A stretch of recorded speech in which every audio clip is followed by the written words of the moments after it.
This is a Geek Leader.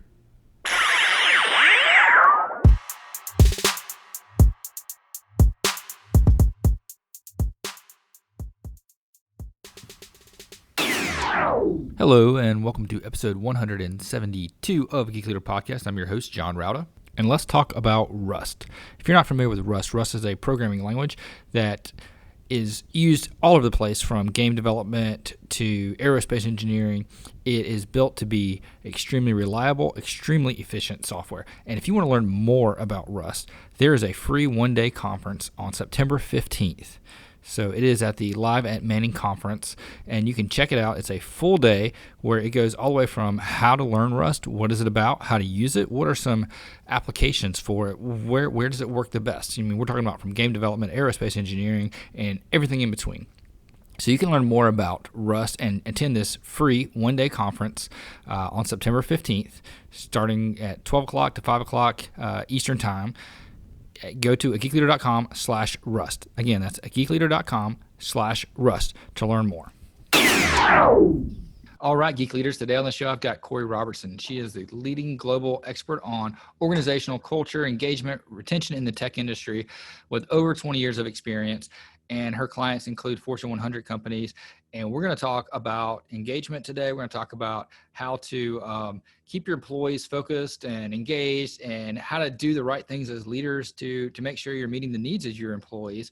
We're going to talk a little bit about self-awareness, because that's one of the things that I'm very curious about, of how to be more aware of myself and how to know if I'm doing the right things, if I'm perceived like I'm doing the right things, because, you know, perception is a big part of that. And with all that being said, Corry, welcome to the show.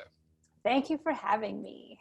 So if you don't mind, just to lay some context for our listeners, tell the people how you got to where you are and what you're doing today, and, you know, what that journey and path has been like. Yeah, a great question. So I think, like many of your listeners, my journey started out very much in the traditional way. You know, I went to university, I got my degree, I did my entry-level jobs, and, you know, paid my dues along the way. And it was really in those early stages of my career when I started to feel that something was not quite right. You know, I wasn't as motivated, I wasn't as inspired, I wasn't loving my career as much as I had hoped I would. And so eventually I went into business for myself and started building a thriving practice in actually event management.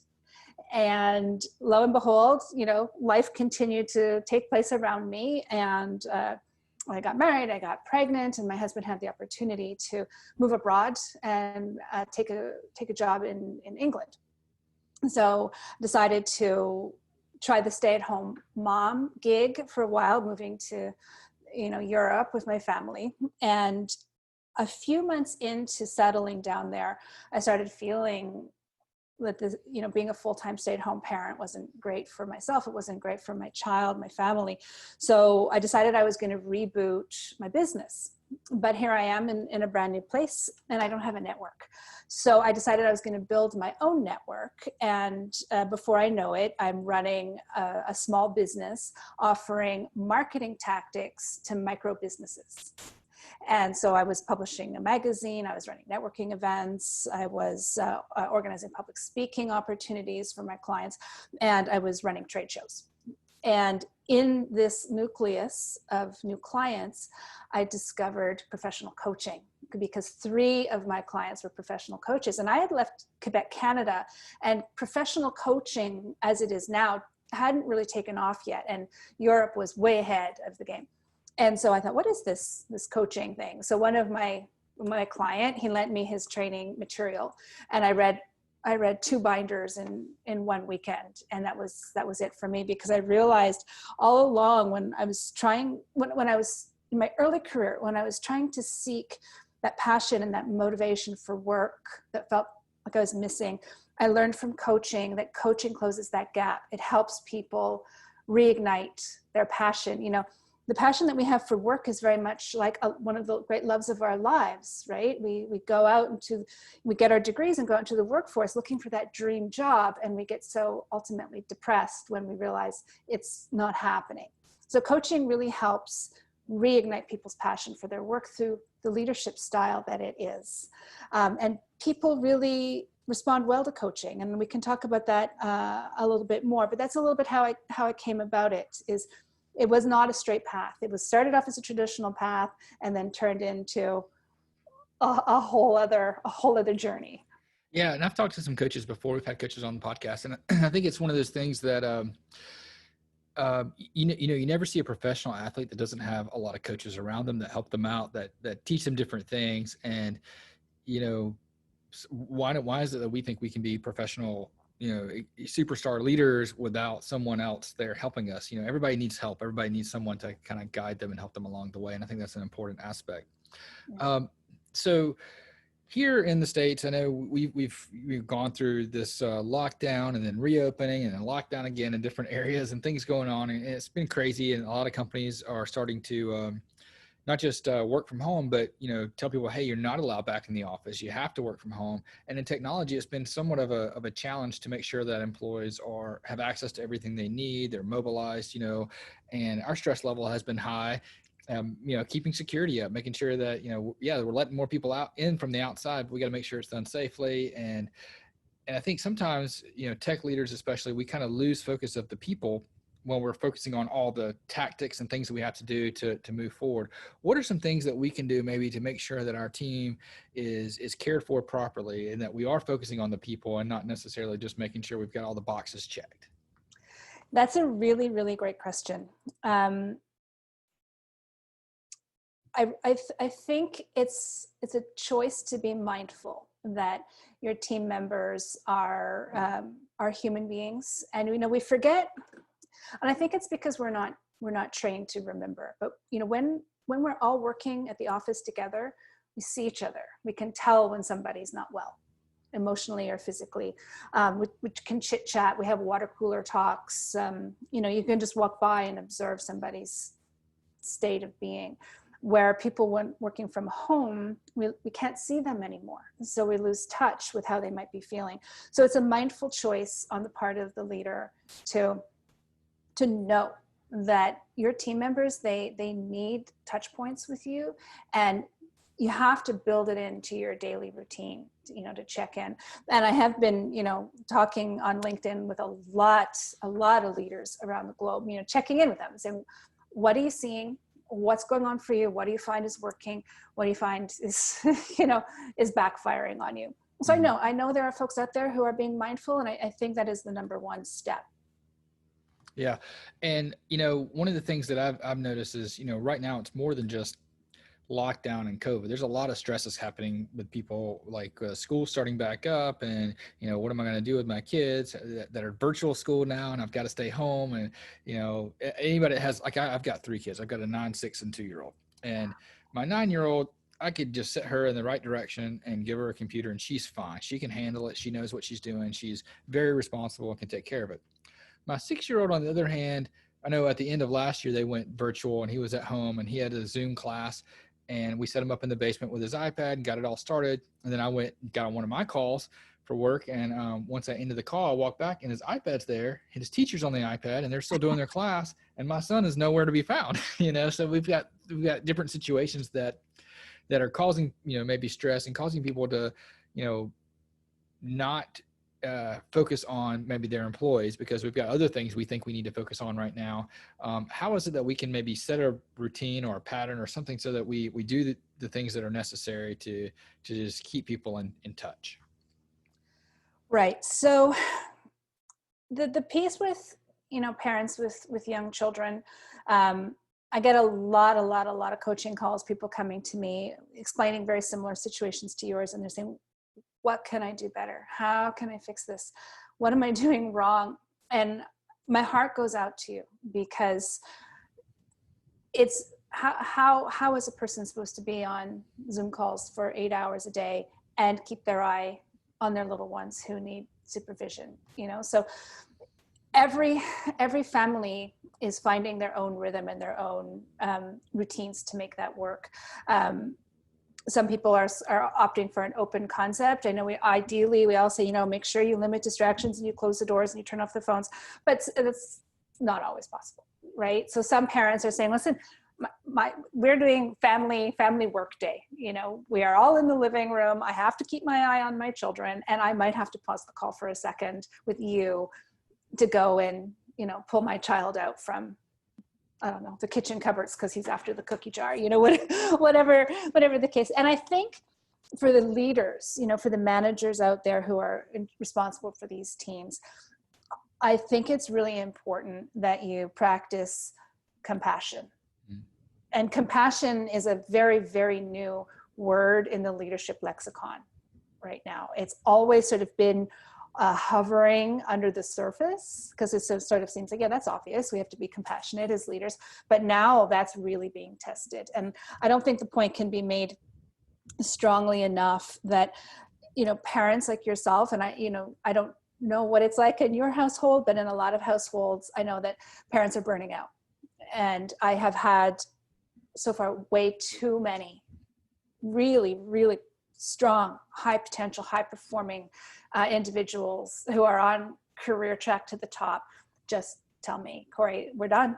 I've given my resignation and I'm out because I can't do both. I can't parent my young children and run a department under the demands that my company expects me to. So I think that's a tragedy. And I think that we quickly have to make that a priority to work around that. And compassion is a really big deal. So the traditional workday, of everybody sort of shuffling at 9 a.m. and getting their coffee and sitting down and leaving for lunch at 12 and coming back. I think right now we have to put a big pause button on that expectation and, go for more of the results-oriented workplace so that, parents can trade off. One day, dad is going to homeschool and give his full attention to the children, and mom works during the day, and then the next day it switches. And, one parent is maybe working nights and weekends and the other parent's homeschooling, and then back and forth. We have to sort of get away from this notion of the 9 to 5 productivity and more into a global 24-hour, 7-day-a-week expectation for productivity, while also remembering that your employees need rest. Yeah, absolutely. Yeah. I actually had a guy on recently, Dan Bruder. He had a book called Blendification, where he talked about like the whole idea of work-life balance is no longer like two different things. It's blended together, and we have to focus on doing the right thing to blend that together. And I think one of the things we need to do as leaders, that going back to your compassion comment, was that we need to tell people it's okay. Communicate, over communicate, and tell people it's fine. And one of the things I did with my team when we were all first got remote is I told my team straight up, hey, I'm putting on my calendar from 11 to 12 and from 2 to 3 is family walk time. We're going to go out, we're going to take walks, we're going to do bike rides, we're going to do something to get the kids out of the house. So no meetings between 11 to noon and 2 to 3. That's just going to be my time to go take the kids and go do something to, free our mind. And I encourage you all to do the same thing. Put it on your calendar. Make it a meeting that you're going to do, and you're going to spend time with your family. You're going to get outside. You're going to walk around. You're going to enjoy life for a little bit, and just take a break and stop thinking about work. Don't think that you have to respond to every message to show that you're actually working. Yeah. I trust you, Yeah, that's great. I'm hearing a lot, for the parents out there, they're telling me that they're making choices to sort of cut back on their perfectionistic tendencies towards parenting, where they say, oh, we never had TV, we never had packaged snacks, we never did any of that, but now I'm finding I have to cut corners somewhere. And it really makes me wonder, where from the leadership point of view can we say, in the past I was demanding perfection, and I realize now that that's not realistic. So where, the breaks from 11 to 12 and 2 to 3, that may have been at one point completely unacceptable to consider that we will pause during the workday for personal time. But are these demands that we have around productivity and perfection, are they realistic? And I don't think they are. So it's a conversation, I think, and I don't think it's a conversation that just has to happen at the boardroom table. I think managers can get on calls with their team members and they can hack these things out together and have these open, trusting conversations full of compassion for each other. and negotiate. Someone is going to say, hey, like myself at my household, my children are 18 and 15 years old. One of them has a driver's license. So I have, I can work, in the old fashioned way of 9 to 5 and productivity. So the folks like myself, we have to be extra mindful that people are experiencing challenges that we're not feeling. So, hey, I don't need to take those breaks in the middle of the day. So I'm going to hold the fort down for you while you do that. You see, like I think that leadership and team dynamics now has to really go down to grassroots. What's right for us? There are the 10 of us or the 5 of us, and even if we're in a huge organization of thousands of people, this team, how are we going to function? And how are we going to make that okay for each other? Yeah, I think that makes perfect sense, because the whole idea, like say you have a 1,200 person company, that the whole company is going to be able to do the exact same thing every time, and it's going to fit everybody, doesn't really work that way anymore. No. And I think another thing to think about when you're talking about this idea of being mindful and relaxing some of those perfectionist rules is, do we really know what the expectations we've implicitly set on our team is, and I go back to an example. A couple years ago, we had an outage, a situation that our team was working on trying to fix really quickly. And I wasn't trying to be a micromanager or anything. I didn't even realize I was being a micromanager but I was constantly pinging them on Slack. Hey, what's the status? What's the status? Because I was curious. I just wanted to know. And, they were working and they kept saying, why does he keep bugging us? We need to get this stuff done, but I didn't see that I was actually putting pressure on them that wasn't necessary by constantly pinging them. I was just wanting to know what was going on. I wanted to be included. And, we had 2 totally different perceptions of the same event. So what is it that leaders are doing today that they may not even realize they're doing that's making people feel like they've got to respond, at 7 o'clock at night, during dinner to an email that came out or something like that? What are the leaders doing? I think if people are feeling that they need to respond during dinner time, I think that's coming from the old way of working.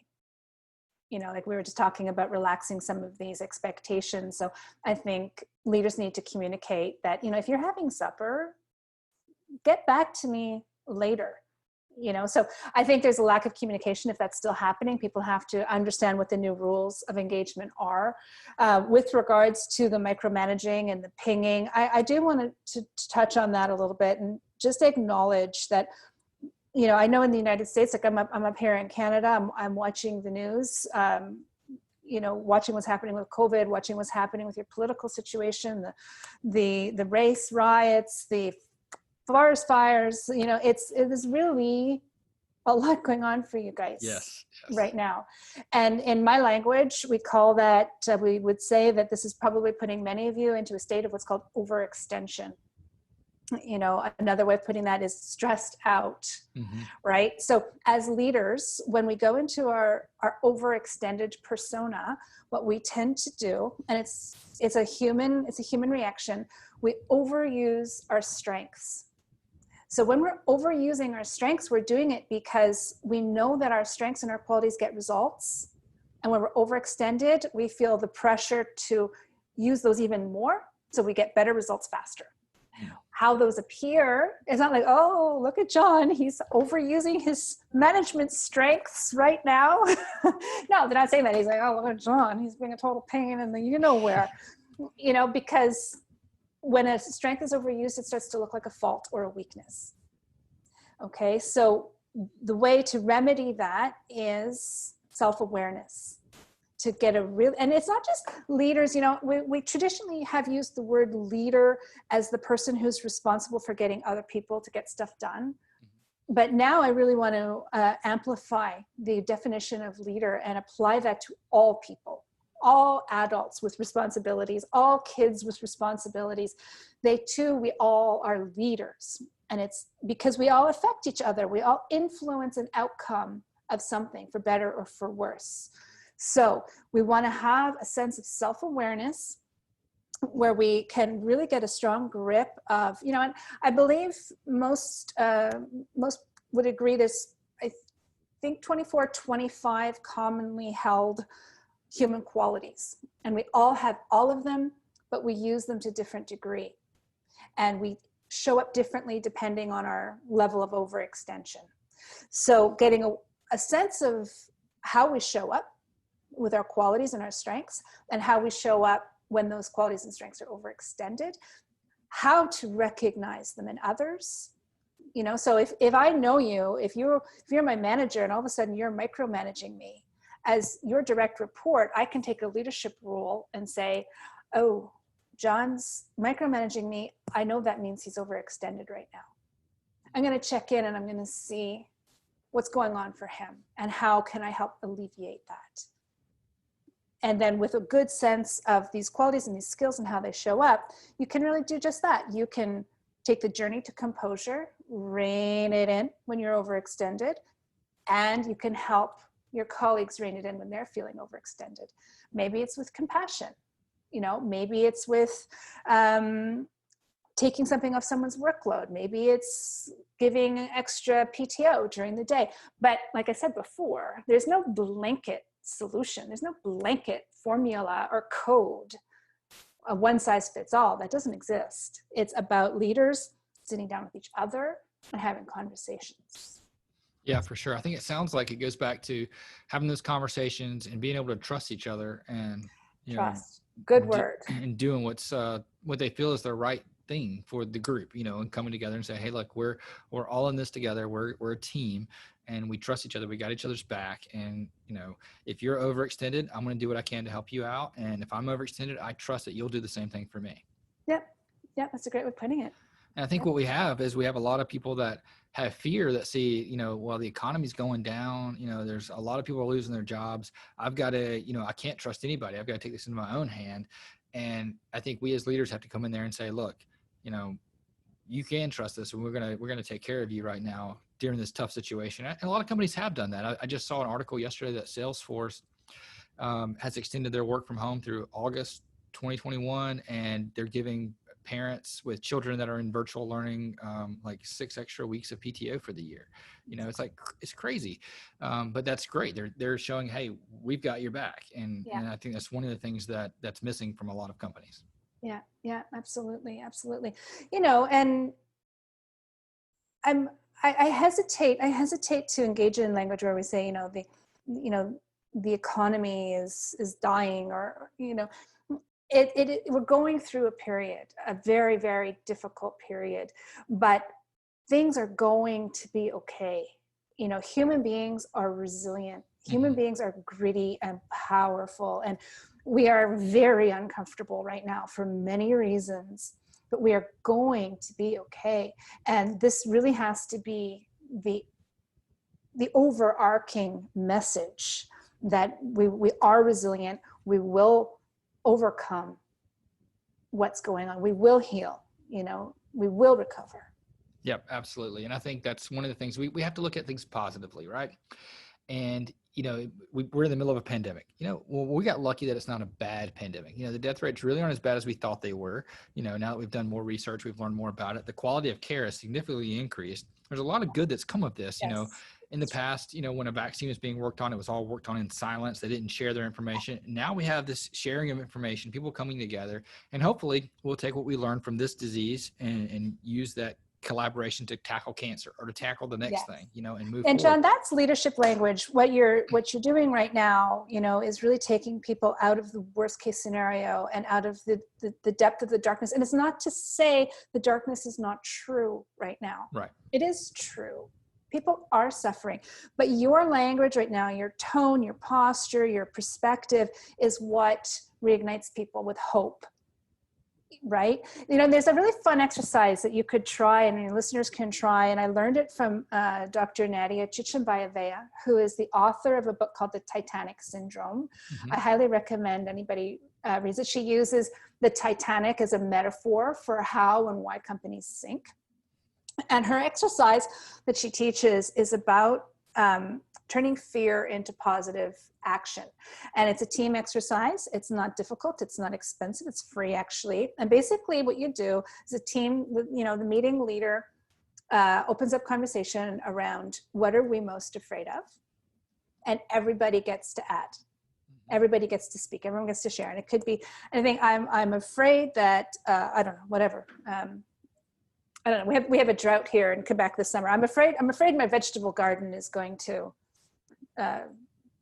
get parched, whatever. Minor fear, right? To all the way through to, my parents are in elder care, and I'm really afraid for their safety.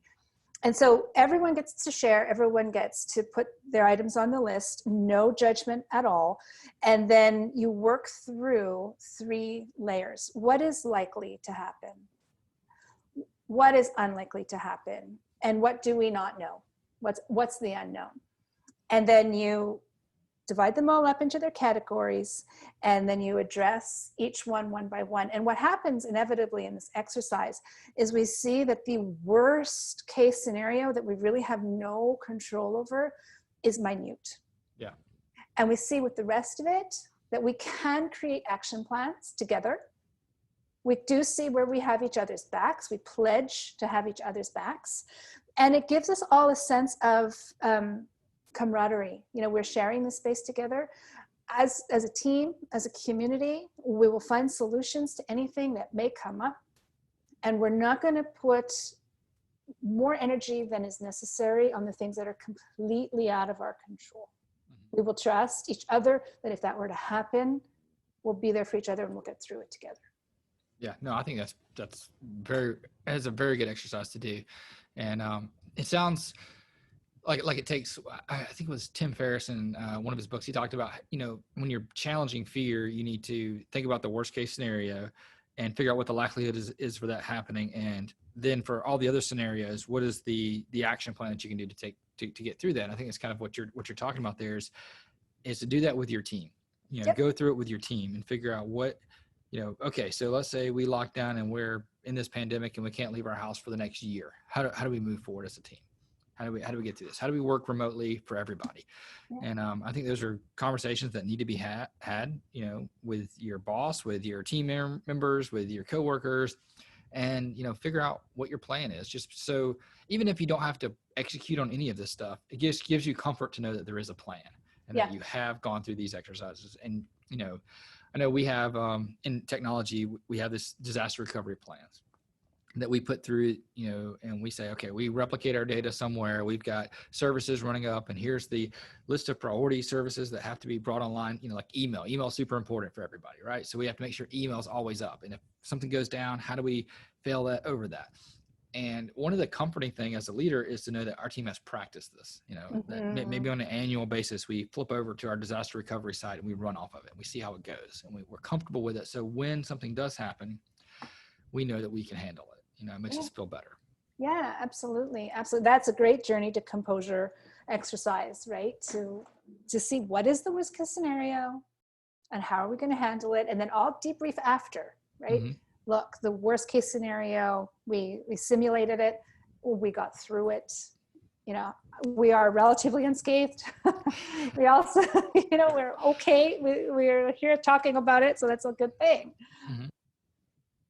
And also look at what the good that can come out of these things. There's always something good that comes out of something. And, I took my son to the doctor to get his foot checked out, just recently. We all go in there, we wear a mask, we do all the, drill. And while we're in there, the doctor said something that I never really even thought about. She's like, well, one of the good things that's coming from this is that hopefully our flu season won't be too bad because everybody's wearing masks. I was like, oh, she has a very positive outlook. Actually, that's a real thing. I was just watching an article go by on my news feed the other day, and Canada is watching Australia because the winter season is opposite to ours. Yeah. So they're in their winter right now. And not only have they done really well with their COVID numbers, but the general cold and flu is practically at nothing. So all of the illnesses and the complications that come from common cold and common flu don't exist this year. Yeah. Can you imagine? That is a really, really good thing. So right? It's a great positive that people aren't talking about because, it doesn't sell, right? The negative is what sells. Yeah. And we're too much in fear, right? Mm-hmm. We're too much in fear. And the negative takes too big way more, there's a place for fear, and they say, we don't want to completely eliminate our fear response because it's there to protect us. But it shouldn't, like Elizabeth Gilbert says in her book, Big Magic, never let fear drive the bus. Fear is there to tap on the door saying, just wanted to remind you, it's not there to say, let me drive, no. Right.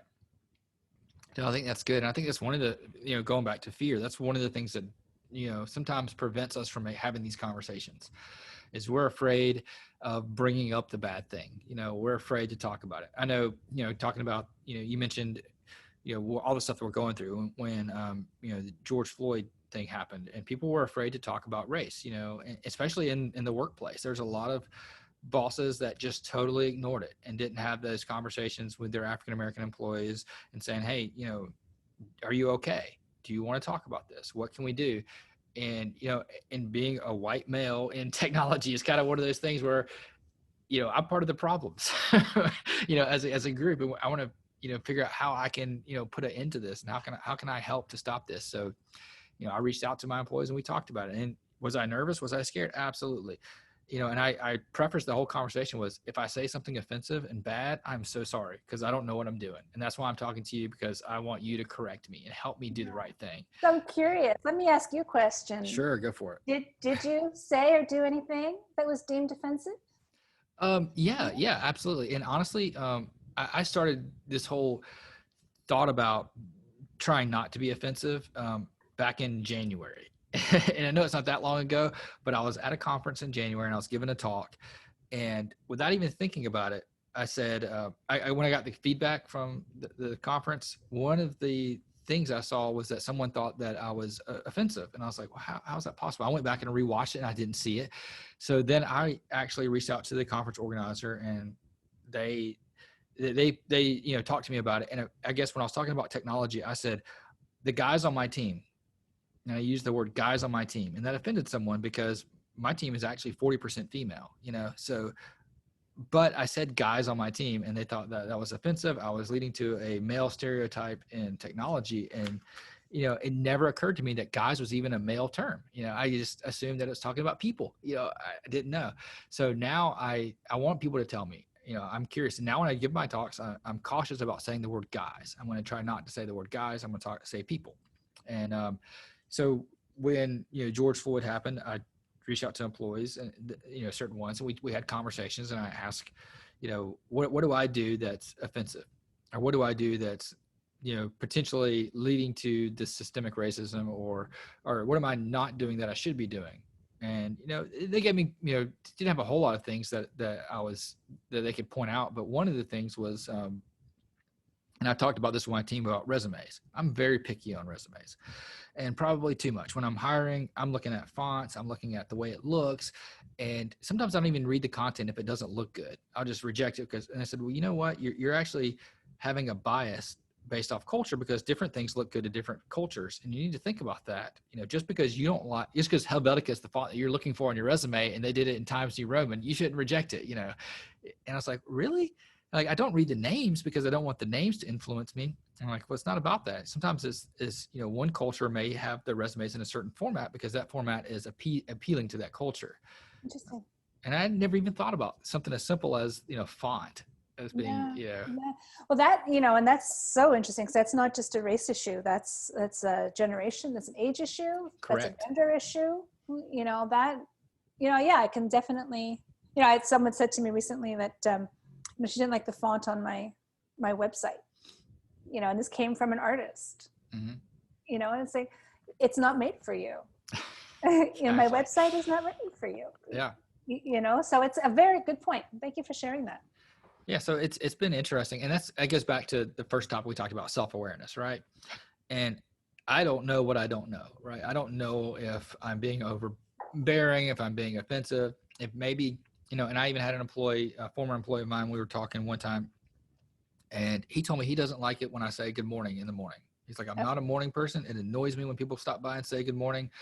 He's like, I don't like the small talk. I just want to get in. And he's like, after lunch, you can talk to me all you want. But in the morning, I need my coffee. I need to focus. And good morning, it bothers me. I don't know why. So I had to, adjust my routines to not go by his desk and say good morning. I'll wait until after lunch and stop by. Yeah, good for you. And what I want to pick up there is some leaders will say, oh, my team member told me he doesn't like me to say good morning because he needs his coffee. So therefore, I will no longer go see anybody in the morning Yeah. because, so there's like, I used the term before, there is no one size fits all. Mm-hmm. And it's the onus of the leader. And again, leader as in leader of teams and leader of tasks and influence of the role. Some people need you to come and say good morning, right? Some people can't wake up until they've had a little chit chat, and nothing motivates them until they've connected with another human being. So it's the part of the person to learn what's going on for those around them and flex their leadership style accordingly. Go say hi to Joe because he loves to see his colleagues in the morning, and say hi to Sam after lunch. Yeah, and then Joe changes departments, and so adjust again, right? And I think that's a skill that new leaders don't learn, and they're not taught that. Just how you communicate with people. There's not one blanket communication style that works for everybody, right? There's some people on my team that 95% of all my conversations with them is over Slack, because that's how they like to communicate. They're good writers. When you go talk to them in person, they get a little nervous. They're antsy. They don't say all the things they need to say. They leave out things that are important. But if you Slack them, they're really good, and they like that. There's other people that I'll immediately pick up a phone. I'm going to call them and we're going to talk about it immediately. We're not going to go through the emails and Slacks and back and forth, because they need to talk about it. They need to hear your voice. They need that vocal tonality. They need to know what's going on. Whereas, some people got to have Slack. They're better in email or whatever. And you got to learn who those people are and what their skill sets are, and talk to them about it. Actually bring it up and say, would you prefer if I just Slacked you this stuff and you just got back to me at your convenience? Or do you want to have a conversation every time and just a phone call? I mean, I'm good with either. And a lot of times they'll tell you straight up, no, I don't like the phone call. Or they'll say, yes, call me, because I can't do this back and forth thing on Slack. Yeah. So how did you go about, developing this? Because I hear you, through the lens of through the ears of a coach. I hear a person who's describing himself as someone self-aware and very curious and very flexible in your style, which is all fantastic. So how did you start learning about that and the coaching? Oh, okay. So going back to, I was a manager at a previous company, managing the web and mobile development teams. And I was not very good. I had a really high turnover rate. I was always focusing on results only and could care less about the people on my team, because people come and go. Let's just focus on getting the job done, right? And and my company, they were great. They assigned a mentor to me who happened to be one of our executive vice presidents of sales, which I was thinking, I'm in technology, I code. Why do I need to talk to somebody in sales? But it was the perfect person, for me to be in touch with. So I got with him, and we started having, our calls every week, and we would do lunch once a month. And one day I had two people quit on the same day, and totally independent of one another, not because of one event. It was two different reasons. They both quit. And I went and I called him, and I said, hey, just wanted you to know I had two people quit today, and it's a rough day. He's like, well, why do you think they quit? I was like, well, the banks in Charlotte are paying a lot higher than our company is. So it's better opportunities. They were just, went to where the money was. He's like, you think that's it? I said, well, yeah. I mean, what else would it be? He's like, don't you think it's probably you? I was like, what? I was like, no, it can't be me. He's like, yeah, people don't really quit their jobs for, $5,000 or $10,000 more, unless they're not happy to begin with. And they're not going to be looking for something else if they're not happy to begin with. So you need to focus really on things that you're doing and not doing, and think about that. And so that led me down a path of reading some books and trying to figure out what's the best leadership style. I read Dan Pink's Drive and Simon Sinek's Start With Why. It's my first two leadership books that I kind of dug into. And somehow I found Gary Vaynerchuk talking about self-awareness one day. And I thought, well, I need to figure out why self-awareness is important, and how that fits, because I think I'm doing the right things, but if I'm being perceived as if I'm not doing the right things, then obviously I'm not doing the right things. It may be the right thing for me, but it's not the right thing for them. So let me focus on that. And I guess that's kind of how it all started. Yeah, that's fantastic. I really, want to acknowledge and commend you for taking that feedback. It sounds to me like it was delivered in a very direct way. Mm-hmm. That's what I needed, because the soft around beating around the bush thing wasn't getting to me, because it didn't, I saw it in my own perspective. I struggle with empathy. I don't naturally tend to to see things in other people's perspective, I have to take a few minutes and, intentionally try to see things from other people's perspective. And, luckily I had a good mentor that taught me some of these things, and he gave me some tips. And, like before I do a one-on-one, one of the things that he taught me is, spend 15 minutes before your one-on-one and try to play through the person that you're about to talk to today. Imagine, waking up in their house, think about their kids, what their kids are like, did they have to have a long commute? What's that commute probably like? Is it raining outside? If so, that made the commute worse. And think about that.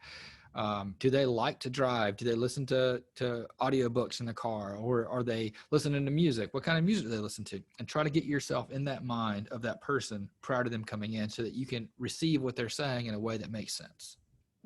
Yeah, that's brilliant. I love that perspective. It's very, very true. It's been studied and reported for decades now that people don't leave their jobs, and they don't leave their companies. Mm-hmm. They leave their managers. Yep. And it's not because you were not doing a good job. It's probably because there's a few primal layers to what makes people stay and what makes people go. And like Daniel Pink said in his little RSA animate video, he said, people, as long as they know that they're fairly paid and that their working environment is, reasonably safe and comfortable, they're not going to leave for money. Mm-hmm. Right? As soon as they know that, their bills are paid and they're paid the same as their peers in their geographic region, they're not going to jump ship for money. They're going to jump ship because they don't feel connected to the people that they're working with. They don't feel that they have a sense of meaning or purpose to the contribution they're making on a day-to-day basis, or they don't feel that they can grow as a human being. So these are the things, if you can really, and it's one of those points that is so simply made, and it's like, well, yeah, that's common sense. Everyone knows that, but it's very, very difficult to embed into an organizational culture and to embed into a management style. But if you just remember that, meaning and purpose is primal. Having a sense for how is my life force energy, the reason I get out of bed every morning, how is that making a contribution to the world? And the world could be the big world, the environment or the economy. The world can also be my family, mm-hmm. my team, my community, the building that I work in, like whatever the world means to that person. Am I learning and growing? Am I around people who care about me, who see me, who hear me? Am I around people that I care about and I want to help and serve? And that is culture. That is corporate culture. That is what defines what is going to succeed and what's going to fail in an organization. Yeah, absolutely. I think, and it's hard to define purpose in technology, with things that you work on, because sometimes you're not working for, you're not working for one of these big companies. You work for a small company and your job is just to keep the computers running, right? At least that's what you think. And it's up to the leader, in my opinion, to kind of tell the story about what your job really is and how you're making someone's life a little bit easier. And if you weren't here, what would life be like for that person? And, and tell the story in a way that makes sense, that gives purpose sometimes to what seems like, on the surface is a meaningless task. John, it's, from what I'm seeing, we talk a lot about the frontline workers through COVID-19. Mm-hmm. And, if anyone's listening and you are one of those people, thank you so much for everything you do for us. What I haven't heard enough of is tech people being acknowledged in the frontline working contribution. Mm. Right now, we have become completely reliant on technology so that we can keep our families and our companies functioning, so that we can keep our health functioning. There's no way we can succeed right now without technology. And it's the tech folks who are giving us that, right? Yeah, no, you're absolutely right. Talk about having a meaningful job. Mm-hmm. And that's one thing that, I'm very thankful for, some of the leaders around that have reached out to people on my team, from other departments and other areas and said, thank you for allowing my team to work remotely. Thank you for, helping us with our challenges for our personal internet connections that, I know you're not responsible for, but thank you for helping me, figure it out that I needed to call my internet service provider, or thank you for recommending a home router that gives me better Wi-Fi so that I can do these calls, and people do take that for granted, but I'm very grateful that I've been able to work with folks that have realized what goes into it and all the little things that, but you're right. You don't hear it in the media, you don't hear it in the news, but it is important.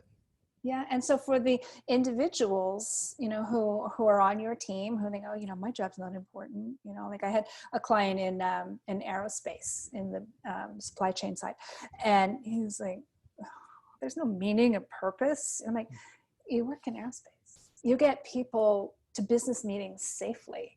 You fly the greatest minds in the world around to sign contracts for the most important world events. Your job is important. What you do matters. So that's another fun activity to hold with your team members, is to sit around and make these conversations around, why does my contribution matter? And that is, I call it actually a purpose party, and it's an exercise I highly recommend, especially now when we're trying so hard to maintain engagement and company culture working remotely. Why does my organization matter? What is it that we are doing as a company to, serve others to whatever degree it may be? And then boil it down to each individual. Well, what is my role? What's my contribution to the company's purpose? What is the world going to look like when we're successful? Mm-hmm. So this is basically, it's your vision, mission, and purpose statement. So what's my purpose? What do we do to make the world a better place? What's my mission? How do I go about getting that work done? And what's my vision? What does the world look like when I'm successful? No, I think that's great. And I think that's one of the things that, as leaders, we need to, communicate that more often than we do. We do. High five you. High five. Yeah. So how can people maybe connect with you and find out more about some of the things that you're working on, and get this free assessment to learn more about their personalities, and maybe work with their teams to kind of see how those lines up? I know you have an app or something that you guys have been working with. I do. So I have a license with a psychometric assessment called Lumina Spark. Mm-hmm. And one of the things that we offer is a free app. So in the speaker notes, I provided the link. And so just go in there, download the app, and then I've provided a 4-video series on how to get your results, how to interpret them, how to share them with each other on the team, and how to use it as an interactive device to help you bolster your own self-awareness and use that awareness to flex to the needs of others. So you'll get that. I've also provided a resource for some tips on leading virtual teams. So it covers in bullet point, actually a lot of what we talked about today. Yeah. So feel free to download that one. And if you're interested in bringing coaching as a leadership style into your organization and really learning what it means to be a coach and how to do it well, I have an online program. It's called the Coaching Academy for Leaders. And I teach the International Coach Federation accredited version of the coaching competencies. So managers graduate as certified leadership coaches with an acknowledgement from the International Coach Federation. So the fall cohort is starting the 29th of September. So anybody who wants to hone up their coaching skills, you're welcome to give me a call. You can find me on my website, corryrobertson.com. Book a virtual coffee with me, and we can talk if it's the right step for you. Awesome. And I'm going to link all that up in the show notes at geekleader.com.